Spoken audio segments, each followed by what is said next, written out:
पुण्यातील market yard हा area जो आहे तो मसाल्यांसाठी, ड्रायफ्रूटसाठी आणि किराण्यासाठी खूप प्रसिद्ध आहे.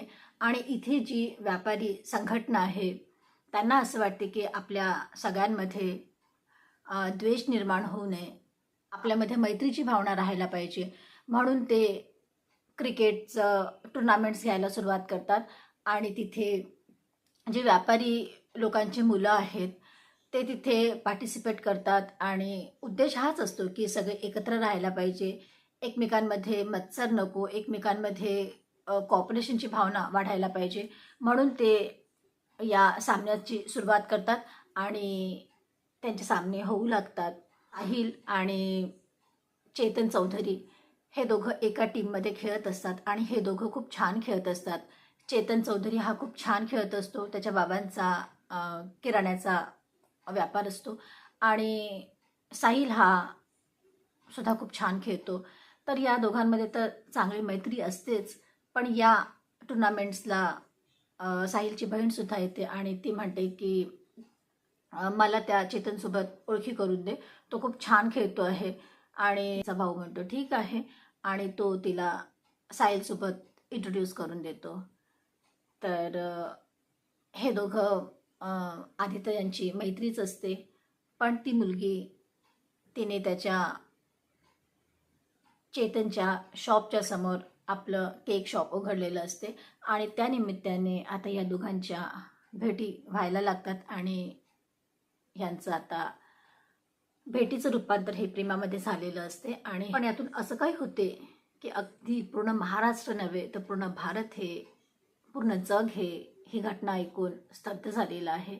नमस्कार, मी सुजाता, सोशल वर्कर सुजाता ह्या यूट्यूब चॅनलवरती तुमचं मनापासून स्वागत करते. समाजामध्ये अनेक आपराधिक घटना घडत असतात, त्यामुळे मन खूप दुःखी होते, कष्टी होते, घाबरून जाते. पण कुठल्याही गोष्टीला घाबरायचं नसते, त्याला समोर जायचं असते, त्याला फेस करायचं असते, कारण रडायचं नसते, लढायचं असते. जनजागृती हा या कार्यक्रमाचा उद्देश आहे. आजची सत्य घटना जी आहे ती महाराष्ट्रातील पुणे या ठिकाणची आहे. इथे सिया गोयल आपल्या आईबाबांसोबत आणि आपल्या भावासोबत साहिलसोबत राहत असते. आणि सिया आता 20 वर्षाची पण पूर्ण झाली नसते, पण तिचं लग्न केतन अग्रवालसोबत फिक्स झालं असते. आणि तो 25 वर्षाचा असतो आणि त्याने अमेरिकेमधनं MBA केलेलं असते. आणि त्याच्या बाबांचा खूप मोठा असा बिझनेस असतो, त्याने तो बिझनेस जॉईन केला असतो. आणि आता त्या दोघांचं एंगेजमेंट झालेली असते आणि यांचं लग्न होणार असते. तर हे दोघं एकमेकांच्या सोबत राहतात कारण यांचं अरेंज मॅरेज असते. पण सियाला हे लग्न मान्य नसते, तिला हे लग्न करायचं नसते. पण ती आईबाबांना नाही म्हणू शकत नाही आणि तिला असं वाटते की आता एंगेजमेंट मी करून घेते. लग्नाला भरपूर वर्ष असतील, कारण 4-5 वर्ष जरी असतील, कारण ती आता 19 वर्षाचीच असते. तर तिला असं वाटते की आपल्या लग्नाला भरपूर वेळ असू शकतो. पण एंगेजमेंट झाल्यानंतर सगळे म्हणतात की नोव्हेंबरचा मुहूर्त चांगला आहे, तर नोव्हेंबरमध्ये आपण लग्न करू, असं मोठ्यांचं ठरलेलं असते. आणि तिला असं वाटत होतं की तिच्या लग्नाला कमीत कमी 2-3 वर्ष तरी मिळतील, पण तसं होत नाही आणि तिचा हिरमूस होतो.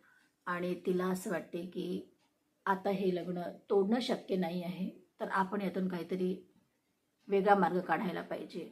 आणि तो प्रयत्न करते.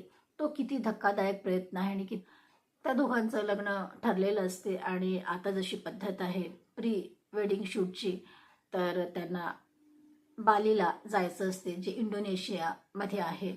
तिथे त्यांना जायचं असते आणि ते लोक एअरपोर्टला निघतात प्री वेडिंग शूटसाठी. सिया, केतन आणि तिचा भाऊ आणि केतनची बहीण असे 4 लोक बालीला जायला निघतात. पण एअरपोर्टमध्ये चेतनचा जो पासपोर्ट असतो तो दिसतच नाही. तो पासपोर्ट सियाने कुठेतरी गहाळ केला असते आणि तो तिने फाडून फेकून दिलेला असतो. तर ते लोक जाऊ शकत नाही आणि त्यांना परत यावं लागते. त्यानंतर 2-4 दिवसामध्ये असं होते की सिया म्हणते की आपण पुण्यापासून 50 किलोमीटर लांब लोहगड फोर्ट आहे, तर तिथे आपण जाऊ, असं ती म्हणते. आणि केतनला सुद्धा ट्रॅकिंगची खूप आवड असते, त्यामुळे ते दोघं तिथे जातात. तिथे गेल्यावरती ते लोक वर जातात आणि खूप वर जातात, जिथे लोक कोणीच जात नाही अशा त्या टॉप ते लोक जाऊन पोहोचतात. आणि तिथे गेल्यावरती सियाच्या मनात तर काही वेगळंच होतं. ती त्याला तिथून ढकलून देते आणि झाडाच्या फांदीला अडकून जातो आणि तो वाचतो. तो दरीत काही पडत नाही. जेव्हा तो कसा तरी वर येतो आणि तो म्हणतो सियाला की तू मला का ढकललं, तेव्हा ती म्हणते की अरे तिथे साप होता आणि तुला वाचवण्यासाठी मी तुला ढकललं, नाहीतर त्या सापाने तुला चावलं असतं. त्याला असं वाटते की त्याची होणारी ती पत्नी आहे, त्याचा वाईट विचार ती करू शकणार नाही आणि म्हणून तो त्याच्या त्या घटनेकडे दुर्लक्ष करतो आणि ती त्याचा विश्वास संपादन करते. ही गोष्ट घरी गेल्यावरती तो आपल्या आईला वगैरे सांगतो. तर आई म्हणाली की याच्यानंतर जाऊ नको. तर परत 4 दिवसांनी असं होऊन जाते की सिया त्याच्या खूप मागे लागते की अरे आपण लोहगड ला जाऊया. तर तो म्हणाला अरे आता असं जाऊन आलो आपण, आता काय वारंवार त्याच ठिकाणी जायचं. तो त्याच्या आईला विचारतो. तर आई म्हणाली की नाही अरे आता असं जाऊन आलेत तुम्ही लोक, आता परत का तिथेच चालले, आता नका जाऊ. पण तिच्या मनात तर काही वेगळंच होतं. 18 तारखेला म्हणजे 18 जूनला चेतनच्या आईला फोन करते, व्हिडिओ कॉल करते आणि म्हणते की आई 19 तारखेला म्हणजे उद्या तर माझा बर्थडे आहे आणि मी तुम्हा लोकांसोबतच राहणार आहे, तुम्हा लोकांसोबतच महाबळेश्वरला मी सेलिब्रेट करणार आहे. पण माझ्या काही मित्रांना मला पार्टी द्यायची आहे. तर मी केतनला घेऊन माझ्या काही मित्रांसोबत लोहगड फोर्टला जाते. तर तुम्ही मला परमिशन द्या, तुम्ही आम्हाला जाऊ द्या, असं ती म्हणते. तर आईला असं वाटते की आपल्या घरची ही होणारी सून आहे, तिची इच्छा आहे तर तिला जाऊ द्यायला पाहिजे आणि उद्या तर ती आपल्यासोबत राहणारच आहे. म्हणून ती म्हणते की ठीक आहे तुम्ही जा. मग 18 तारखेला हे लोक जातात आणि सिया केतनला घ्यायला त्याच्या घरी येते आणि तिथून ते लोक लोहगडला निघून जातात. तिथे ती 25 रुपयाची तिकीट घेते. दोघांची तिकीट घेऊन हे फोर्टच्या वर जातात आणि हळूहळू ते वर जातात. ते खूप वर जातात. चेतनला पण तिने सांगितलं होतं की तू पण ये, कारण मागच्या वेळेस तिने त्याला मारण्याचा प्रयत्न केला होता, त्याला दरीत फेकण्याचा प्रयत्न केला होता, पण ती नाही फेकू शकली बरोबर आणि तो झाडाला अडकला होता आणि तो वाचला. पण आता तिला ही कुठलीच रिस्क घ्यायची नव्हती. म्हणून तिने चेतनला सुद्धा बोलावलं होतं की मी एकटी हे काम करू शकणार नाही, म्हणून तू सुद्धा ये. तो सुद्धा आपल्या स्कूटीने त्या लोहगड फोर्टमध्ये पोहोचला होता. हे जसे जसे वर चालले होते त्याच्याच मागोमाग तो पण यायला लागला. त्याने स्वतःला झाकण्याचा प्रयत्न केला होता, त्याने मास्क लावला होता, त्याने हुडी घातली होती जेणेकरून त्याचा चेहरा CCTV मध्ये येऊ नये म्हणून, आणि त्याने फोनसुद्धा आपला घरीच ठेवला होता. तर तो हे लोक जसे वर जातात तसंच तो पण त्यांच्या जवळपासच असतो. केतन आणि सिया जेव्हा सोबत असतात तेव्हा चेतन तिथे येतो आणि सियाला हॅलो करतो. तर केतनला असं वाटतं की हे दोघं फ्रेंड्स असतील आणि तो सुद्धा त्याला बघून स्माईल करतो. जेव्हा तो थोडा वागतो तेव्हा हे दोघं त्याला ढकलून देतात आणि सरळ दरीत फेकून देतात. चेतनचं काम जेव्हा होऊन जाते तेव्हा तो पटकन निघून जातो. पण सिया आता आरडाओरडा करायला लागते. ते इकडे तिकडे सांगते की हा पडला, केतन पडला, आणि तिकडे जे गार्ड्स असतात ते सगळे तिथे येतात आणि बघतात तर तो खूप खाली पडलेला होता. गार्डने तिथून पोलिसांना फोन केला. सगळे लोक तिथे जमतात. सियाने सुद्धा आपल्या आईला फोन केला आणि सांगितलं की पाय घसरला आणि हा पडलेला.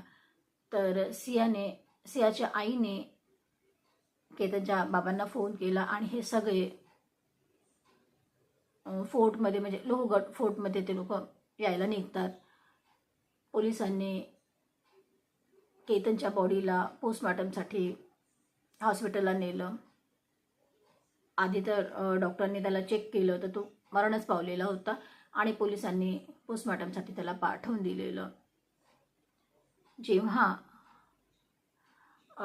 त्याची अंत्यविधी असते तेव्हा सिया ही अग्रवाल हाऊसमध्ये जाते आणि तिथे ती खूप रडत असते. सगळे तिचं सांत्वन करत असतात. सगळ्यांना तिच्याबद्दल खूप दुःख वाटते की जिचं आयुष्य सुरू होण्याच्या आधीच उद्ध्वस्त झालेलं, आणि ती खूप रडत असते. आणि तिथूनच ती पोस्ट करते की आज माझा वाढदिवस होता आणि आपण लग्नाच्या खूप जवळ होतो आणि तू अशातच मला सोडून गेलेला, हे मी कधी विसरू शकणार नाही आणि तू माझ्यासोबत असं का केलं, असं ती इमोशनल पोस्टसुद्धा सोशल मीडियावरती टाकते. ती जेव्हा बसते तेव्हा केतनची बहीण तिच्याजवळ जाते आणि म्हणते, सिया काय काय झालं होतं तिथे, कसं काय असं झालेलं आहे, मला सांग ना तू. तर जेव्हा ती केतनची बहीण हे सगळं विचारते तेव्हा सियाच्या चेहऱ्यावर जे एक्सप्रेशन आहे ते खूप चेंज होऊन जातात. ती थोडी घाबरल्यासारखी वाटते आणि ती काही वेगळं असं काहीतरी सांगते की त्याच्या बहिणीला असं वाटते की काहीतरी कुठेतरी चुकते आहे, जे आम्हाला दिसत नाही आहे, पण काहीतरी कुठेतरी चुकते आहे असं तिला वाटते. आणि ती त्याच्या बाबांजवळ जाते आणि म्हणते की बाबा, थोडं आपण सियाबद्दल विचारपूस करूया. आणि त्यांनी मग पोलीस स्टेशनला FIR करण्याचा विचार करतात ते, आणि ते FIR करतात. आणि चेतनचं नाव येते आणि चेतनला बोलावण्यात येते आणि चेतनची विचारपूस सुरू होते. चेतनने सियाचं नाव घेतलं आणि सियाला सुद्धा नंतर अटक करण्यात आलेली.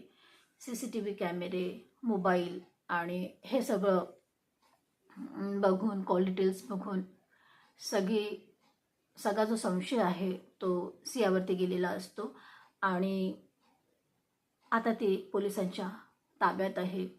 कारण अग्रवाल लोकांना तिच्यावरती डाऊट नव्हता, पण पासपोर्टचं मिसिंग होणं आणि पहिल्यांदा सुद्धा जेव्हा लोहगड फोर्टला जातात तेव्हा सुद्धा त्याचा पाय घसरतो आणि तो अडकतो, पण तो वाचतो कारण तो झाडाला अडकलेला असतो. तिसऱ्यांदा सुद्धा त्याच्यासोबत इन्सिडेंट झालं. तर हे वारंवार होत होतं, म्हणून त्यांना त्याच्यावरती डाऊट आला. बहिणीला स्पेशली डाऊट आला आणि ती पकडल्या गेली. ती आता पोलिसांच्या ताब्यात आहे. पण तिला जेव्हा कोर्टरूममध्ये नेण्यात आलं तेव्हा त्याचा चेहरा तर पूर्ण झाकलेला होता, पण ती ज्या पद्धतीने गेली, जी तिची बॉडी लँग्वेज होती, ते बघून कुणालाच असं वाटलं नाही की हिला कुठल्या गोष्टीचं दुःख आहे. तिने कुणाचा जीव घेतलेला आहे, पण त्याचं तिला काहीच वाटत नव्हतं. ती अगदी बिनधास्तपणे चालली होती. तिला सांगितलं की आता तू कधीच चेतनला भेटू शकणार नाही, तुझं आयुष्य कदाचित कोठडीमध्येच जाईल, पण तरीही तिला त्याचं काही वाटलं नाही आणि ती अगदी बिनधास्तपणे चालली होती. हा व्हिडिओ मी सुद्धा पाहिलेला आहे आणि मला सुद्धा थोडं अगदी विचित्र असं वाटलेलं आहे. कारण ज्या मुलीने कुणाचा खून केलेला आहे, जो तिचा होणारा नवरा होता, आणि ती सापडलेली आहे, तिचा प्रियकर सापडलेला आहे, पण तरीसुद्धा तिला कुठल्याच गोष्टीची भीती वाटत नव्हती. ह्याबद्दल आपण काय म्हणू शकतो, तपासात काय निघेल आणि तिला किती वर्षाची शिक्षा होईल हे तर माहिती नाही. पण सोनम रघुवंशीची जी केस आहे ती सुद्धा अशीच होती. तिने सुद्धा आपल्या नवऱ्याला वरून ढकललेलं होतं, हिल्सवर नेलेलं आणि ढकललेलं होतं आणि तो मरण पावलेला. ती काही दिवस तर कोठडीच्या आतमध्ये होती, पण आज ती बेल घेऊन ती बाहेर आलेली आहे आणि आता ती बाहेर राहून फाईट करते आहे. तिला किती दिवसाची शिक्षा होईल माहिती नाही. ती सेम केस सियाची सुद्धा आहे. तर ही किती दिवस कोठडीच्या आतमध्ये राहील आणि या केसचा शेवट काय होईल याबद्दल तर आपण काहीच सांगू शकत नाही. पण कुणाचा जीव घेणं आज इतकं सोपं झालेलं आहे का, की नाही आपण म्हणू शकत नाही, पॅरेंटच्या समोर आपण नाही म्हणू शकत नाही आणि कुणाचा जीव घेऊ शकतो. तो मुलगा सुद्धा केतन एकटाच एक होता. त्याच्या बाबांचा आधार होता, बिझनेस सांभाळणारा तो पार्टनर होता. आज त्याच्या बाबांचा आधार गेलेला आहे, त्याचा पार्टनर गेलेला आहे.